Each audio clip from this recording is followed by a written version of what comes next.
E se eu te disser que a decisão mais importante da sua vida não foi tomada pelo seu cérebro, mas pelo seu estômago?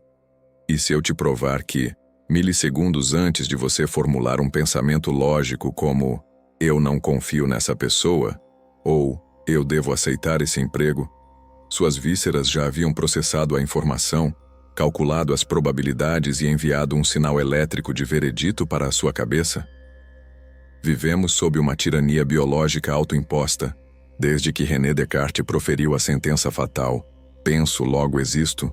A civilização ocidental cometeu o erro de acreditar que a nossa existência reside exclusivamente no sótão do edifício humano, dentro do crânio. Tratamos o corpo como um táxi para o cérebro, um veículo de carne, ossos e fluidos cuja única função é carregar a nossa gloriosa racionalidade de uma reunião para outra. Mas a neurociência moderna, a psicobiologia e a neurocardiologia estão, neste exato momento, desmantelando essa arrogância. Neste vídeo, vamos mergulhar na fronteira onde a biologia encontra o misticismo. Vou te mostrar como o seu corpo processa milhões de bits de informação, enquanto sua mente racional luta para processar 40. Vamos explorar o segundo cérebro que vive nas suas entranhas, as moléculas de emoção que provam que você não tem um corpo, você é um corpo, e como acessar uma inteligência que é mais rápida, mais antiga e infinitamente mais sábia que o seu intelecto.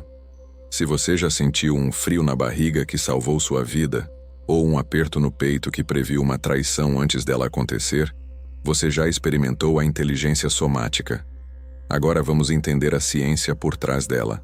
Para isso precisamos começar destruindo um mito. O mito de que o cérebro é o CEO solitário da sua vida. Imagine que você está sentado em frente a uma mesa com 4 baralhos de cartas virados para baixo. 2 baralhos, vamos chamá-los de A e B, são perigosos, trazem grandes ganhos financeiros, mas perdas catastróficas ocasionais. Os outros 2, C e D, são seguros, ganhos menores, mas perdas quase insignificantes. Seu objetivo é ganhar o máximo de dinheiro possível. Você começa a virar as cartas. Este é o famoso Iowa Gambling Task, um experimento conduzido pelo neurocientista português Antônio Damasio. Sight Start. O que ele descobriu mudou para sempre nossa compreensão da inteligência humana, CIT, 738. Damasio monitorou a condutância da pele dos participantes, uma medida fisiológica de estresse e excitação, basicamente o suor microscópico nas palmas das mãos. O resultado foi perturbador para os racionalistas. Leva cerca de 80 jogadas para que a mente racional, consciente, entenda a lógica do jogo e diga: "Ah, entendi. Os baralhos A e B são armadilhas. Devo focar no C e D." É nesse momento que o participante consegue explicar verbalmente a estratégia. Mas os sensores na pele contaram uma história diferente. Por volta da 10ª jogada, 70 rodadas antes da mente consciente entender qualquer coisa, as palmas das mãos dos participantes começavam a suar levemente toda vez que eles estendiam a mão para os baralhos perigosos. O corpo já sabia. O corpo já tinha feito a estatística. O corpo já estava gritando quimicamente e eletricamente: "Não vá por aí." 70 jogadas de atraso. Esse é o tempo que sua mente brilhante leva para alcançar o que suas vísceras já descobriram. Damasio chamou esses sinais de marcadores somáticos. Eles são sentimentos viscerais que agem como um sistema de alerta antecipado. O que isso significa para a sua vida? Significa que quando você diz "tive uma intuição", você não está falando de mágica. Você está falando de um processamento de dados de altíssima velocidade que ocorreu abaixo do limiar da sua consciência, gerado por uma inteligência distribuída por todo o seu sistema nervoso, e não apenas no córtex pré-frontal. Significa que aquele desconforto ao entrar em uma sala, aquela trava ao assinar um contrato, ou aquela atração magnética inexplicável por um caminho novo, não são emoções irracionais que devem ser descartadas. São relatórios de inteligência de campo, e ignorá-los é ignorar o supercomputador em favor da calculadora de bolso. Para entender por que o corpo é tão mais rápido, precisamos olhar para os números da teoria da informação. O físico dinamarquês Thor Norhe Tranders em seu livro The User Illusion, compila dados fascinantes sobre a largura de banda sensorial humana. Nossos sentidos, visão, tato, audição, olfato, propriocepção, interocepção, bombardeiam o sistema nervoso com cerca de 11 milhões de bits de informação por segundo. Desses 11 milhões, sabe quantos a sua mente consciente, aquela voz na sua cabeça que diz "eu sou eu", consegue processar? Entre 40 e 50 bits por segundo. Deixa isso afundar. 11 milhões contra 50. O seu corpo está lendo a microexpressão facial da pessoa à sua frente, a feromona de estresse que ela exala, a mudança na pressão atmosférica, a tensão muscular na sua própria mandíbula, a vibração sonora do ambiente. Ele está processando o todo. A sua mente consciente está processando apenas o resumo do resumo do resumo. A realidade que você acredita ver é uma versão extremamente editada, censurada e simplificada do que está realmente acontecendo. É uma ilusão de usuário. O problema é que construímos uma cultura que idolatra os 50 bits e ridiculariza os 11 milhões. Quando você sente algo nos 11 milhões, no corpo, que contradiz os 50 bits, a lógica, fomos treinados a dizer: isso não faz sentido, não tenho provas, é coisa da minha cabeça. Nós silenciamos o gigante para ouvir o anão. Essa desconexão é a raiz do que chamamos de alienação. Não estamos alienados do mundo, estamos alienados da nossa própria biologia. Cortamos a cabeça do corpo e nos perguntamos por que nos sentimos vazios, ansiosos e sem direção. A chave para recuperar essa sabedoria perdida tem um nome científico: interocepção. Todos aprendemos na escola sobre os 5 sentidos esteroceptivos, voltados para fora: visão, audição, tato, paladar, olfato. Mas raramente nos ensinam sobre o sentido voltado para dentro. A interocepção é a capacidade do sistema nervoso de perceber o estado interno do corpo. É como você sabe que está com fome, com sede, que seu coração está batendo rápido, ou que você tem aquela sensação difusa de algo está errado. Mas a interocepção vai muito além das necessidades básicas. Ela é a base da consciência emocional.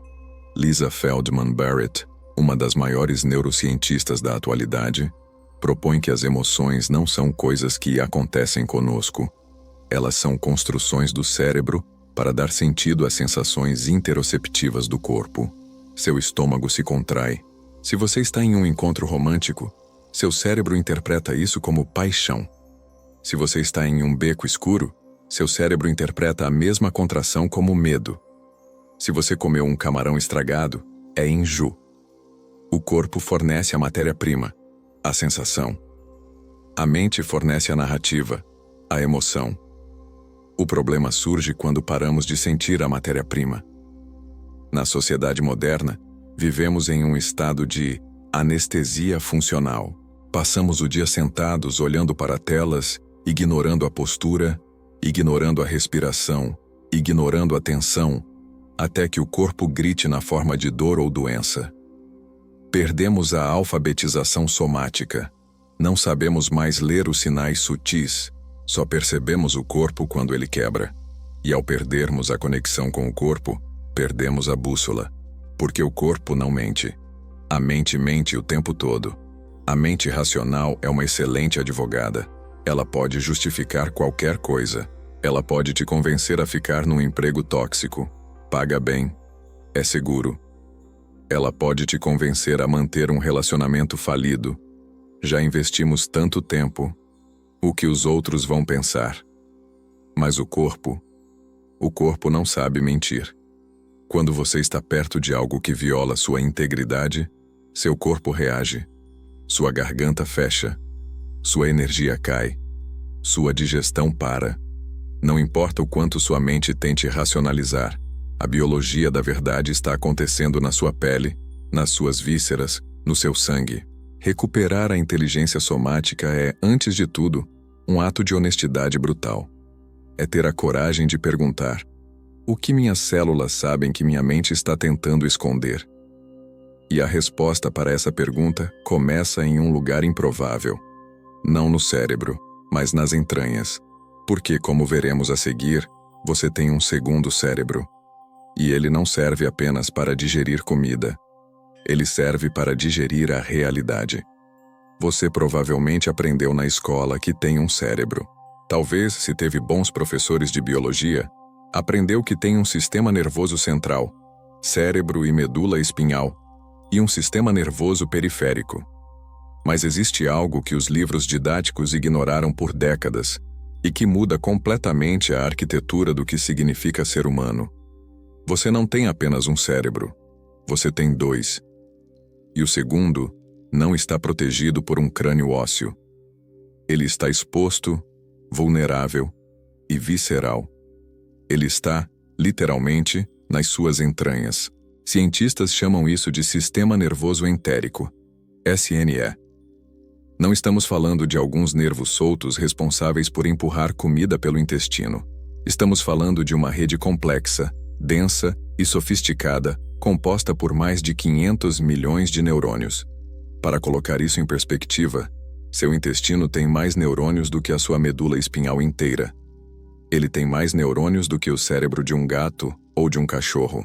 É uma massa neural tão complexa e autônoma que é o único órgão do corpo humano que continua funcionando perfeitamente, mesmo se você cortar a conexão com o cérebro principal. Se você cortar o nervo vago, a linha telefônica entre cabeça e corpo, seu coração precisa de ajuda. Seus pulmões colapsam, mas seu sistema entérico continua operando. Ele pensa, decide, sente e reage por conta própria. Isso levanta uma questão perturbadora. Se você tem 500 milhão de neurônios na barriga, o que diabos eles estão pensando? A rodovia de mão única, quase. Durante séculos, a medicina operou sob a crença arrogante de que o cérebro craniano era o monarca absoluto, enviando ordens para os súditos, os órgãos. Corra, coma, digira. Mas quando começamos a estudar o nervo vago, o grande cabo de fibra óptica que conecta o tronco cerebral às vísceras, descobrimos um segredo de tráfego humilhante para o ego racional. Aproximadamente 80% a 90% das fibras do nervo vago são aferentes. Isso significa que elas enviam informações de baixo para cima, do corpo para o cérebro, e não o contrário. A cada segundo, seu segundo cérebro está enviando um relatório massivo de inteligência para o seu primeiro cérebro. Ele está dizendo: o ambiente é seguro, ou há uma ameaça invisível aqui, ou estamos nutridos, ou estamos intoxicados. E o mais importante, o cérebro craniano acredita no segundo cérebro sem questionar. Se o seu intestino detecta perigo, mesmo que seus olhos não vejam nada, ele envia sinais de alerta que o cérebro superior interpreta instantaneamente como ansiedade. Você já acordou se sentindo ansioso sem motivo? Sua mente racional começa a varrer a realidade procurando culpados. Será que é o trabalho? Será que é meu relacionamento? Será que esqueci algo? Você cria narrativas psicológicas para explicar um estado fisiológico. Mas muitas vezes, a ansiedade não começou na cabeça. Começou numa disbiose intestinal, numa inflamação, ou numa reação do SNE a algo que você comeu ou sentiu. A mente é uma contadora de histórias que tenta dar sentido ao roteiro escrito pelo corpo. A verdadeira fábrica de felicidade. Mas a revelação mais chocante do sistema nervoso entérico diz respeito à química da nossa personalidade. Quando falamos de humor, bem-estar, depressão ou felicidade, qual é a molécula que vem à mente? Serotonina. A serotonina é o neurotransmissor que regula o humor, o sono e a sensação de está tudo bem. A maioria dos antidepressivos modernos, ISRS, funciona tentando aumentar a disponibilidade de serotonina no cérebro. Aqui está o dado que deveria estar na primeira página de todos os jornais. Onde você acha que a serotonina é produzida? No cérebro? Não. Cerca de 90% a 95% de toda a serotonina do seu corpo é produzida e armazenada no intestino. Apenas uma fração minúscula reside na sua cabeça. A vasta maioria da molécula da felicidade está sendo fabricada pelas células enterocromafins no revestimento do seu trato digestivo, em parceria com trilhões de bactérias que compõem sua microbiota. Isso redefine o que é psiquiatria. Isso redefine o que é saúde mental. Significa que o seu estado de ânimo não é apenas um estado mental, é um estado visceral. Significa que o que você come, como você digere e a saúde da sua flora intestinal ditam diretamente a qualidade dos seus pensamentos. Um intestino inflamado, leaky gut, permite que toxinas vazem para a corrente sanguínea, gerando inflamação sistêmica. E sabe o que o cérebro faz quando detecta inflamação sistêmica? Ele ativa o comportamento de doença, sickness behavior, letargia, tristeza, retração social, falta de prazer. Em outras palavras, depressão. Quantas pessoas estão tomando remédios para consertar a cabeça, quando o problema real é que o segundo cérebro está gritando por socorro? A intuição é biológica. Então, o que é a intuição sob a ótica do segundo cérebro? Não é magia, é processamento de dados arcaico. Evolutivamente, o cérebro entérico veio primeiro. Antes de precisarmos escrever poesia ou calcular impostos, precisávamos saber uma coisa fundamental. Isso é seguro para colocar dentro de mim ou vai me matar? O intestino foi o primeiro órgão sensorial de segurança. Hoje, essa função evoluiu para a complexidade social. O seu SNE é um detector de digestibilidade da realidade. Quando você conhece alguém e diz, não consegui digerir aquela pessoa, ou aquela situação me deu náuseas, você não está sendo metafórico. O seu segundo cérebro detectou padrões sutis, tom de voz, incoerência entre fala e linguagem corporal, feromônios de agressividade, que o cérebro racional, os tais 50 bits, deixou passar. O SNE fecha as comportas.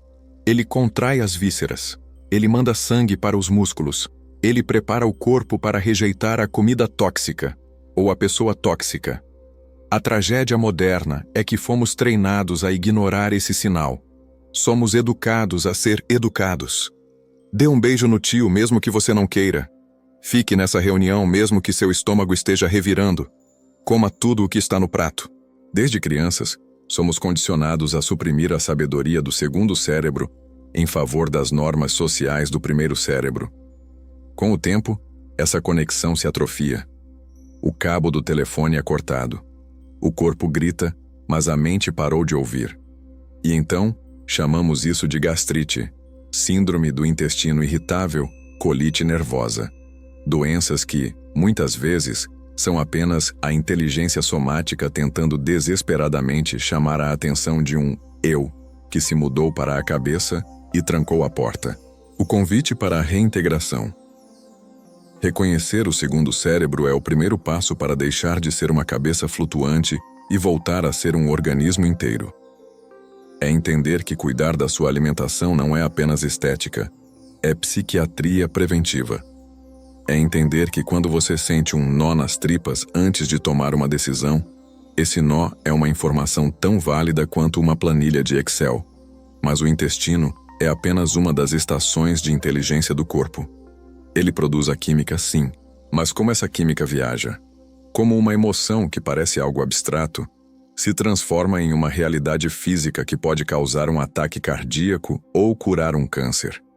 Para entender isso, precisamos sair da anatomia macroscópica e entrar no reino microscópico.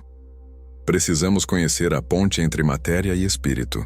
No próximo bloco, vamos explorar o trabalho revolucionário da Dra. Candace Pert e descobrir que suas emoções não são sentimentos etéreos. Elas são moléculas físicas reais, ligando-se a receptores em cada célula do seu corpo. Durante séculos, a medicina ocidental enfrentou um abismo intransponível. De um lado, tínhamos a mente, pensamentos, sentimentos, memórias, angústias, o reino do etéreo estudado por psiquiatras e filósofos.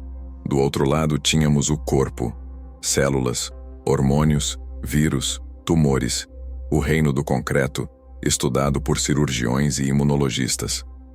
Ninguém sabia explicar como um atravessava para o outro.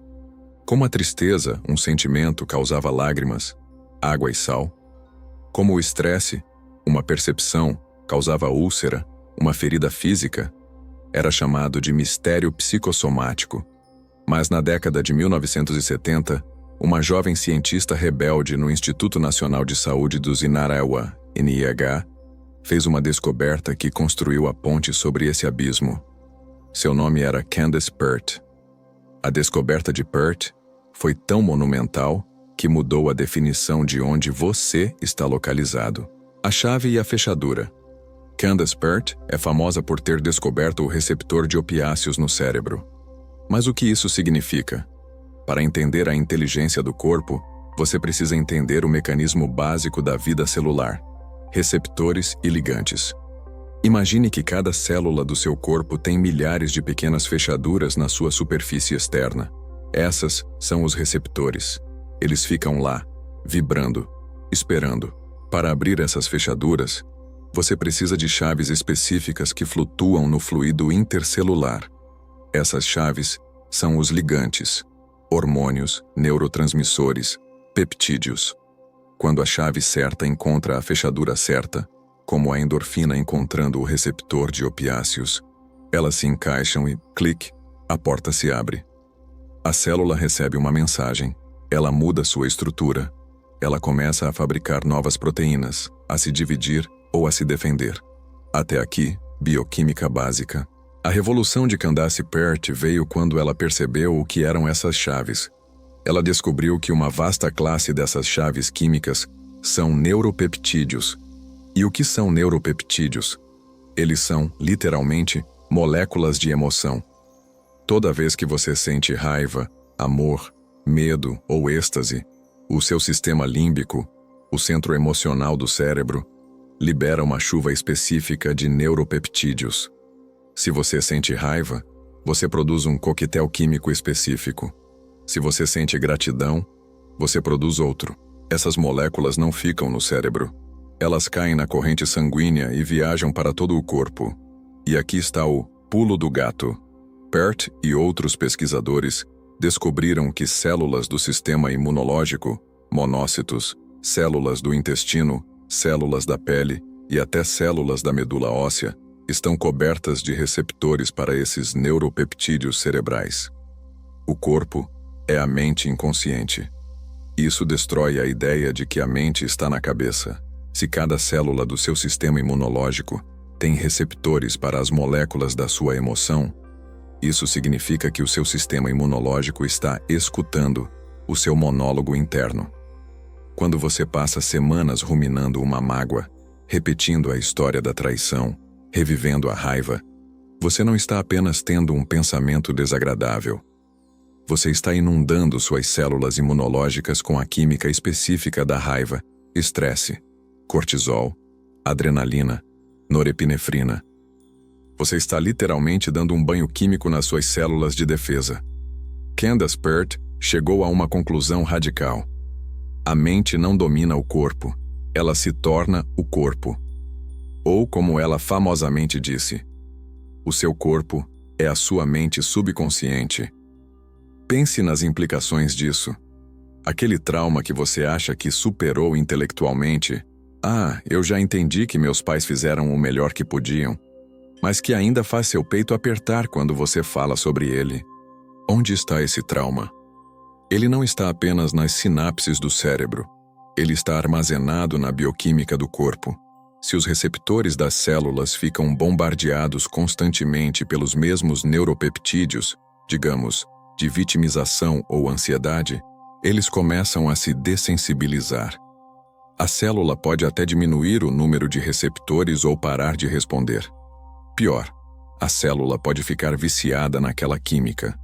Assim como um viciado em heroína precisa da droga para se sentir normal, suas células podem começar a pedir pelo pico de cortisol ou adrenalina a que se acostumaram.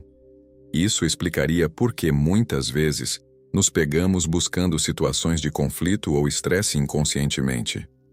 O corpo está pedindo sua dose habitual de emoção tóxica. A rede psicossomática. Essa descoberta criou o campo da psiconeuroimunologia. Não existe separação. Psico, mente, emoção. Neuro, sistema nervoso. Imuno, sistema de defesa. São um único sistema integrado. Eles falam a mesma língua química. Um glóbulo branco, imunidade, pode fabricar os mesmos neuropeptídeos que um neurônio, cérebro. Isso significa que o seu sistema imunológico é um cérebro móvel. Ele viaja pelo corpo monitorando não apenas bactérias e vírus, mas a sua vibração emocional. Quando você tem um pressentimento, muitas vezes é essa rede de informação distribuída reportando algo. A intuição não é algo sobrenatural que desce do céu. É a soma aritmética de trilhões de células sentindo o ambiente químico e vibracional antes que o seu córtex visual consiga montar uma imagem. Isso valida cientificamente o que curandeiros dizem há milênios. Você não pode curar o corpo sem curar a emoção. Não porque é espiritual, mas porque é mecânico. Se a fechadura, receptor, está entupida com moléculas de estresse reprimido, a chave da cura, seja ela um remédio, um nutriente ou um hormônio regenerativo, não consegue entrar. A verdade sobre repressão. O que acontece quando você reprime uma emoção? A sociedade nos ensina a ter poker face. Engole o choro. Sorria. Mas a molécula da emoção, o neuropeptídeo, já foi produzida. Se ela não é expressa, processada e metabolizada, ela continua circulando. Ela se liga aos receptores e fica lá, bloqueando o fluxo. Peart sugeriu que emoções não expressas ficam literalmente alojadas em tecidos específicos, criando bloqueios no fluxo de fluidos, sangue e eletricidade. Com o tempo, esse bloqueio funcional vira uma lesão estrutural, vira um nódulo, vira uma inflamação crônica, vira autoimunidade. O corpo guarda o placar, como diz o Dr. Bessel van der Kolk. Mas o corpo não guarda o placar por vingança. Ele guarda por fidelidade. Ele está segurando a energia que você se recusou a sentir, esperando o dia em que você tenha coragem de liberá-la. E isso nos leva ao próximo nível do mistério. Se as emoções estão nas células, será que as memórias também estão? Será que é possível herdar o medo dos seus avós, não através de histórias, mas através do interruptor genético nas suas células? Existe um caso médico famoso, documentado no livro The Heart's Code, do psicólogo Paul Pearsall, que desafia tudo o que sabemos sobre a consciência. Uma menina de 8 anos recebeu o transplante de coração de uma menina de 10 anos, que havia sido assassinada. Após a cirurgia, a receptora começou a ter pesadelos recorrentes, vívidos e aterrorizantes sobre um homem que a atacava. Os sonhos eram tão precisos que a menina foi levada a um psiquiatra que decidiu contactar a polícia. Baseada nas descrições da menina sobre o homem dos sonhos, descrições que ela não tinha como saber, pois o caso não havia sido solucionado, a polícia conseguiu localizar o assassino. Ele confessou: "Como isso é possível? Como um músculo cardíaco, teoricamente apenas uma bomba mecânica de sangue, pode carregar a imagem do rosto de um assassino?" A ciência convencional chama isso de anedota. A nova biologia chama de memória celular. Nós fomos educados no modelo computacional. O cérebro é o HD onde os arquivos, memórias, estão gravados. O corpo é o hardware, monitor, teclado, que não guarda dados. Mas a biologia molecular sugere que a memória não é um lugar no cérebro. A memória é um processo distribuído. Eric Kandel, ganhador do Nobel, provou que a formação de memória de longo prazo envolve a síntese de novas proteínas e a alteração da estrutura física dos neurônios. Mas adivinhe, todas as células do seu corpo sintetizam proteínas. Todas as células têm citoesqueleto. Todas as células têm capacidade de armazenar informação ambiental. Se o coração, como vimos, possui 40 mil neurônios sensoriais e um campo eletromagnético 5,0 vezes mais forte que o do cérebro, por que ele não armazenaria padrões de informação complexa? Quando falamos que o corpo guarda o placar, O título do seminal livro de Bessel van der Kolk. Não estamos falando apenas de tensão muscular. Estamos falando de fragmentos de biografia gravados em tecidos. Aquela dor no ombro que nunca sara pode não ser má postura. Pode ser a memória somática de um peso emocional que você carregou aos 12 anos.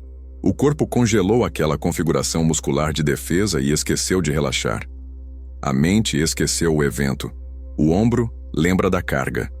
A herança invisível. Epigenética. Mas se a memória celular individual já é fascinante, o que a genética descobriu nas últimas 2 décadas é aterrorizante e libertador. Você não carrega apenas as suas memórias. Você carrega as memórias dos seus antepassados. Durante muito tempo, acreditamos no determinismo genético. Você nasce com um código de DNA, dado por papai e mamãe, e esse código é o seu destino. Se você tem o gene do câncer, você terá câncer. Se tem o gene da depressão, será deprimido. Você seria uma vítima da sua herança. A epigenética, do grego epi, acima, derrubou esse muro. Ela descobriu que o DNA não é um projeto fixo. Ele é um script de possibilidades. Para que um gene funcione, ele precisa ser lido ou expressado. E o que decide se um gene será lido ou silenciado? O ambiente. E por ambiente, entenda: nutrição, toxinas, estresse e emoções. Existem marcadores químicos, grupos metil, que se grudam ao DNA e funcionam como interruptores de luz. Eles podem desligar um gene protetor ou ligar um gene inflamatório. O estudo mais famoso sobre isso foi feito com camundongos na Universidade Emory, por Carrie Ressler e Brian Dias. Eles expuseram camundongos machos ao cheiro de flor de cerejeira, acetofenona, e simultaneamente aplicaram um pequeno choque elétrico nas patas. Rapidamente, os camundongos aprenderam a temer o cheiro. O cérebro deles se reestruturou para ter mais receptores para aquele odor específico. Então esses camundongos tiveram filhotes. Os filhotes nunca foram expostos ao choque, nem conheceram os pais. Mas quando sentiram o cheiro de flor de cerejeira pela primeira vez, eles ficaram aterrorizados. E os netos? A mesma coisa. 3 gerações de medo herdado biologicamente. O trauma mudou a estrutura dos espermatozoides do avô, alterando a expressão gênica, epigenética, para dizer às futuras gerações: cuidado com esse cheiro, ele significa dor. Você não é uma página em branco. Aplique isso aos humanos.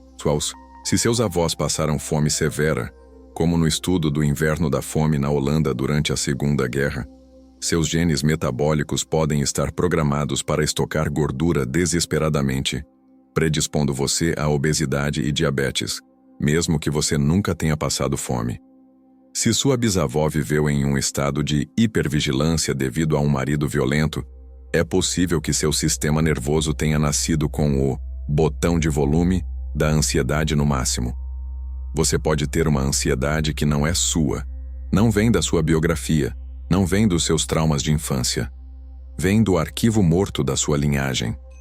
Isso explica por que tantas terapias baseadas apenas na fala, vamos conversar sobre sua semana, falham em curar traumas profundos. Você está tentando resolver com lógica um problema que está gravado na metilação do seu DNA e na tensão da sua fáscia. Isso pode parecer uma condenação.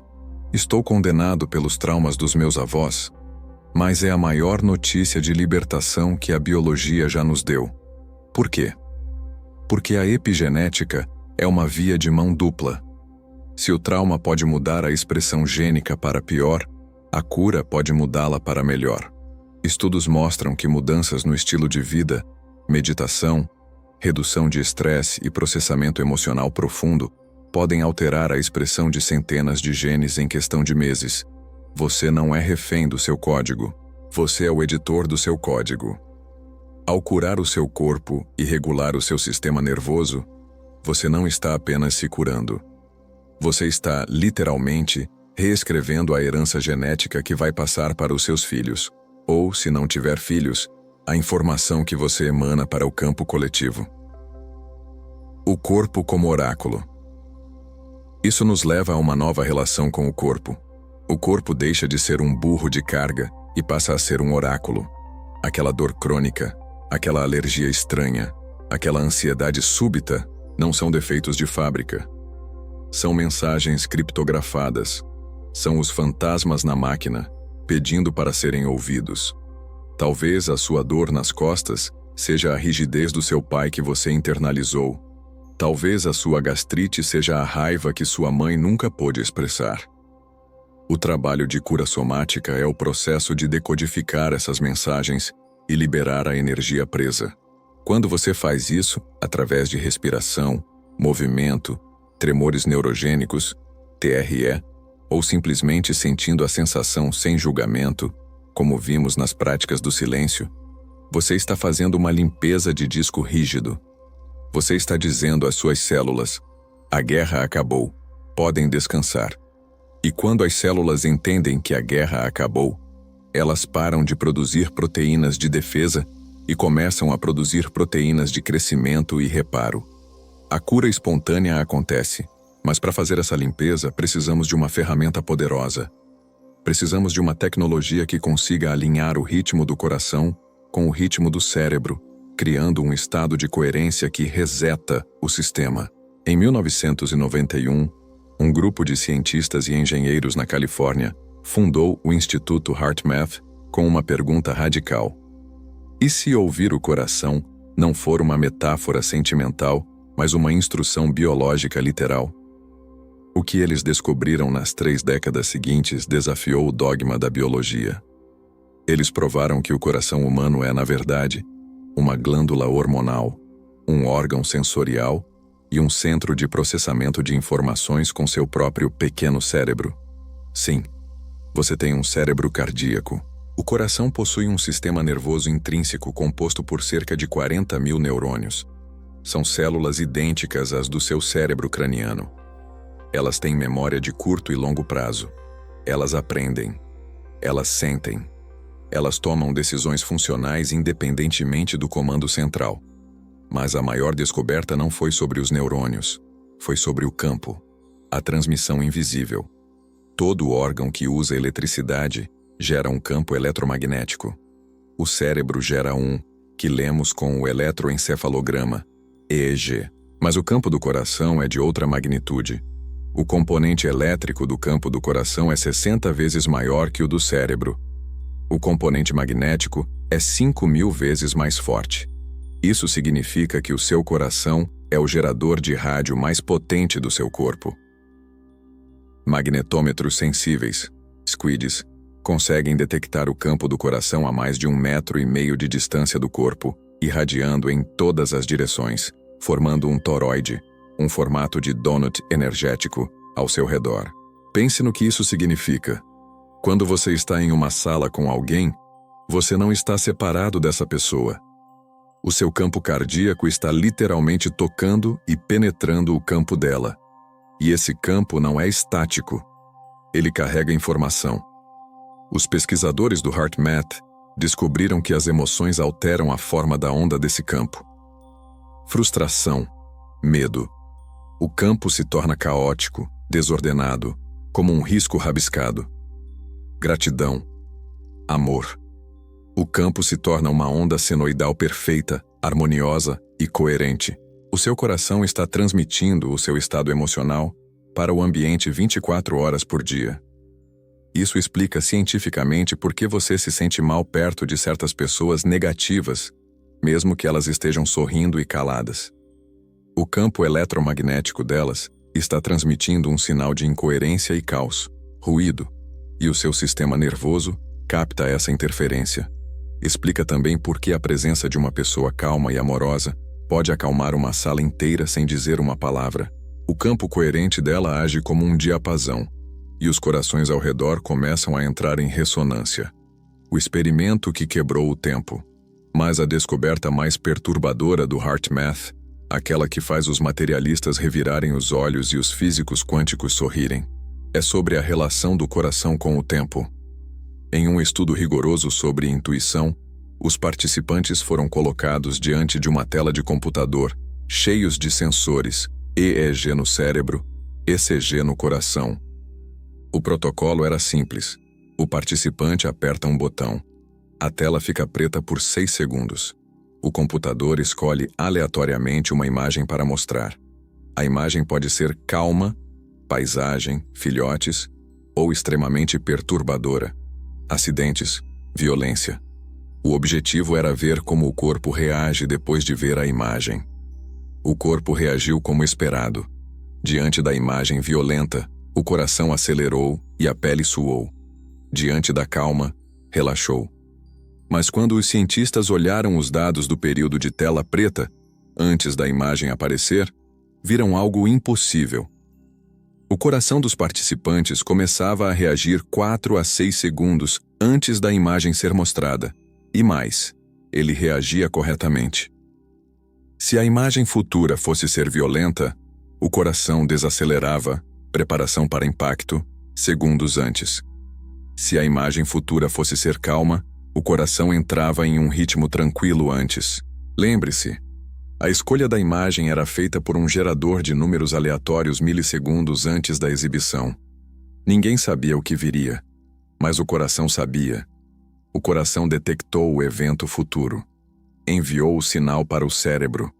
O cérebro processou. E só segundos depois a pessoa teve a emoção consciente. O estudo concluiu que o coração tem acesso a um campo de informação que não está limitado pelo tempo linear e pelo espaço. Ele age como uma antena quântica, captando ondas de probabilidade antes que elas colapsem em realidade física. Quando você tem um mau pressentimento sobre pegar aquele voo ou entrar naquela rua, não é paranoia. É o seu oscilador mestre captando uma turbulência no campo informacional segundos ou horas antes do evento. A intuição é, literalmente, um processamento quântico mais rápido que a lógica. O radar de segurança. Neurocepção. Para trazer isso para o chão da biologia evolutiva, precisamos conectar o coração ao trabalho do Dr. Stephen Porges e sua teoria polivagal. Porges cunhou o termo neurocepção. Diferente da percepção, que é consciente, veja um tigre. A neurocepção é um escaneamento subconsciente constante de segurança ou perigo. O seu sistema nervoso está o tempo todo perguntando: estou seguro aqui? Ele lê o tom de voz, prosódia, a tensão facial, a frequência cardíaca do outro. Se a neurocepção detecta perigo, incoerência, ela desliga o seu córtex pré-frontal, lógica, criatividade, conexão social, e ativa o sistema de defesa, luta, fuga ou congelamento. É por isso que você não consegue ser criativo, amoroso ou inteligente quando seu corpo não se sente seguro. O corpo corta a energia da mente superior para focar na sobrevivência visceral. A burrice momentânea durante uma briga ou o branco numa prova não são falhas mentais, são sucessos da neurocepção. O corpo decidiu que pensar é perigoso agora e que correr é melhor. A chave para viver bem, então, é convencer o seu corpo de que ele está seguro. E como fazemos isso? Através da coerência cardíaca. O estado de fluxo biológico. A coerência cardíaca é um estado mensurável onde o ritmo do seu coração, a sua respiração e as suas ondas cerebrais entram em sincronia perfeita. Nesse estado, o campo eletromagnético se torna ordenado. O córtex pré-frontal, inteligência, se abre totalmente. A intuição flui sem barreiras. O sistema imunológico se fortalece. Imunoglobulina A aumenta significativamente. Não é relaxamento que é baixa energia. É prontidão relaxada. É o estado dos atletas de elite, dos meditadores experientes e dos grandes líderes em momentos de crise. E a porta de entrada para esse estado é a coisa mais simples e mais ignorada da biologia: a respiração rítmica. Como o coração e os pulmões estão mecanicamente ligados, se você controla o ritmo da respiração, você força o coração a entrar em um padrão coerente. Ao respirar de forma lenta, rítmica e focada no coração, 5 segundos inspirando, 5 expirando, você hackeia o sistema nervoso. Você envia um sinal falso, mas eficaz, de segurança para o nervo vago. O nervo vago diz ao cérebro: está tudo bem. O cérebro desliga o estresse e liga a inteligência superior. Você sai do modo sobrevivência e entra no modo criação. Você religa o cabo entre a mente, 50 bits, e o corpo, 11 milhões de bits. O corpo, como bússola. Tudo isso nos leva a uma conclusão inevitável. Ignorar o corpo é viver no escuro. Passamos a vida tentando resolver problemas com a mente analítica, quando a solução muitas vezes exige uma calibração somática. Aquele problema complexo no trabalho? A resposta pode vir depois de alinhar sua coerência cardíaca, não depois de mais 3 horas de reunião. Aquela dúvida no relacionamento? A resposta já foi dada pela sua neurocepção. Você só precisa ter coragem de senti-la. O corpo sabe. Ele sabe o que te nutre e o que te envenena. Ele sabe quem é confiável e quem é perigoso. Ele sabe, inclusive, o que vai acontecer nos próximos 6 segundos. Mas saber não adianta se não soubermos escutar. Agora que entendemos a ciência, o intestino, as moléculas, a memória celular, o campo cardíaco, precisamos aprender a linguagem prática dessa escuta. Chegamos ao fim da dissecção, mas ao começo da vida real. Nas últimas 5 partes, desconstruímos a ilusão de que você é apenas um cérebro pilotando um esqueleto. Vimos que seu intestino produz sua felicidade, que suas células imunológicas escutam seus pensamentos e que seu coração prevê o futuro segundos antes dele acontecer. A ciência é irrefutável. Você é um sistema de inteligência distribuída, uma democracia celular onde cada tecido tem voto. Mas olhe ao seu redor. Olhe para si mesmo. Vivemos como ditaduras da cabeça. Ignoramos os votos das vísceras, suprimimos os gritos do coração e anestesiamos a memória da pele. O resultado é o que chamamos de vida moderna, ansiedade crônica, decisões das quais nos arrependemos, falta de propósito e uma exaustão profunda que o sono não cura. Essa exaustão não é falta de energia. É o custo metabólico de manter a dissociação. É o preço de gastar 24 horas por dia segurando uma bola de praia debaixo d'água, a bola da sua verdade somática. A reintegração não é um luxo espiritual, é uma necessidade biológica. É o ato de baixar a guarda e deixar a bola subir. É reconectar os cabos cortados entre os 50 bits da mente consciente e os 11 milhões de bits da inteligência corporal. Como fazemos isso? Não com mais teoria, mas com tecnologias de incorporação. Aqui estão 3 protocolos práticos para deixar de ser um fantasma na máquina e voltar a ser o piloto da nave. Protocolo 1. A pergunta visceral, tomada de decisão. Pare de fazer listas de prós e contras para decisões vitais.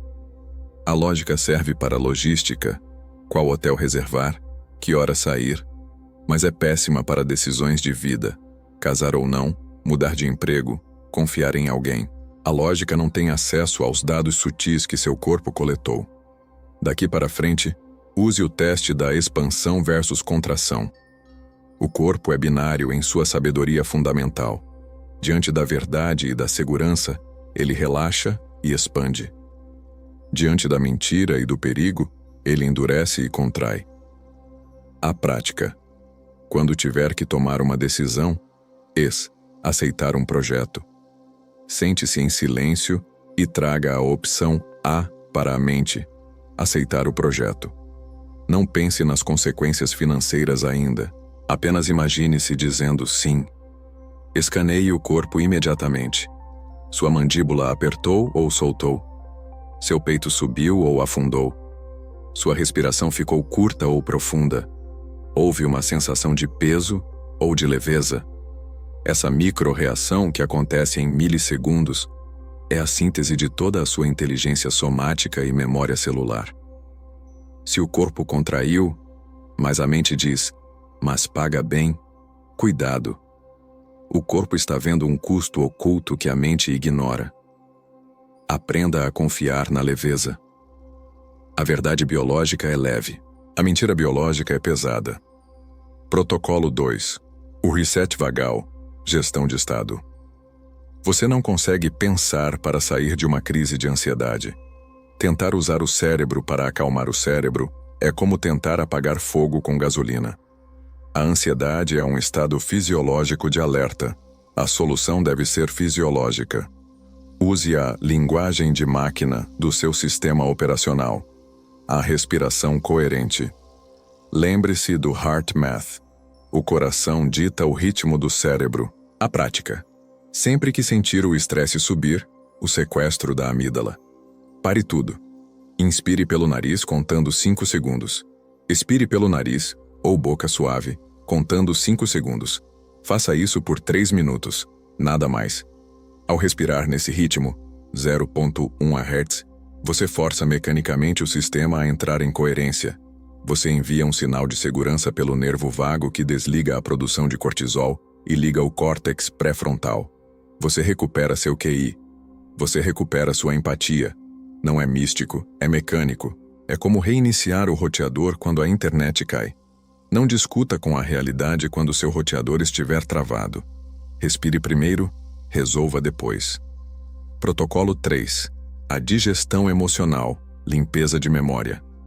Vimos com Candace Pert que emoções não sentidas viram blocos químicos nos tecidos. Precisamos criar o hábito da higiene emocional diária, assim como escovamos os dentes. A prática. Ao final do dia, faça um check-in somático. Onde estou sentindo tensão hoje? Ombros, estômago, garganta? Coloque a atenção e a mão, se quiser, nesse local. Pergunte: qual é a emoção que está morando aqui? Não julgue a resposta. Pode ser raiva do chefe, medo do futuro, tristeza antiga. Apenas sinta a sensação física dessa emoção por 90 segundos. A neurocientista Jill Bolte Taylor descobriu que a vida útil química de uma emoção no sangue é de cerca de 90 segundos. Se você sente a emoção puramente, sem alimentar a história mental, ele não devia ter feito isso. A química se dissipa. O problema é que passamos o dia reprimindo, o que mantém a química presa. Dê ao seu corpo 90 segundos de permissão para sentir o inaceitável. Trema. Chore. Respire fundo. Deixe a onda passar. Isso previne que a emoção vire memória celular endurecida. Isso previne que a tristeza de hoje vire a gastrite de amanhã. A grande convergência. Ao praticar isso, algo profundo muda. A fronteira entre eu e corpo se dissolve. Você deixa de ter um corpo e volta a ser um corpo. E ao ser um corpo, você descobre que nunca esteve isolado. Sua pele não é um muro que te separa do mundo. É uma membrana que te conecta a ele. Seu campo cardíaco está em dança constante com os campos das pessoas que você ama. Seus átomos estão vibrando na mesma frequência do cosmos. Antônio Damasio e Baruch Spinoza concordam através dos séculos. Mente e corpo são duas faces da mesma substância divina. Não existe hierarquia. A iluminação não é sair do corpo e flutuar em luz branca. A verdadeira iluminação é descer totalmente para a matéria, iluminando cada célula, cada nervo, cada víscera com a luz da consciência. O Verbo se fez carne. A sua consciência precisa se fazer carne. Ela precisa habitar suas mãos, seu ventre, seus pés. Quando você está totalmente no corpo, você está totalmente no agora, porque o corpo só vive no agora. A mente viaja no tempo. O corpo é a âncora da eternidade presente. Então, o convite final é este. Confie na tecnologia que você habita. Ela tem 3,8 bilhões de anos de pesquisa e desenvolvimento evolutivo. Ela sabe se curar. Ela sabe o caminho. Pare de tentar dirigir a vida olhando apenas para o mapa, a mente, e comece a sentir o terreno, o corpo. O seu corpo sabe coisas que a sua mente ainda vai descobrir. Está na hora de calar a boca e escutar a pele. Se essa jornada pelo corpo ressoou nas suas células, não apenas na sua lógica, mas causou um arrepio, um relaxamento ou um reconhecimento visceral, deixe nos comentários uma palavra: integração. Compartilhe este conteúdo com quem vive preso na própria cabeça. Inscreva-se no Sopro Quântico para continuar explorando as fronteiras onde a ciência encontra o mistério. E lembre-se, a resposta que você procura não está lá fora. Está batendo no seu peito, digerindo no seu ventre e vibrando na sua pele. Agora. Até o próximo sopro.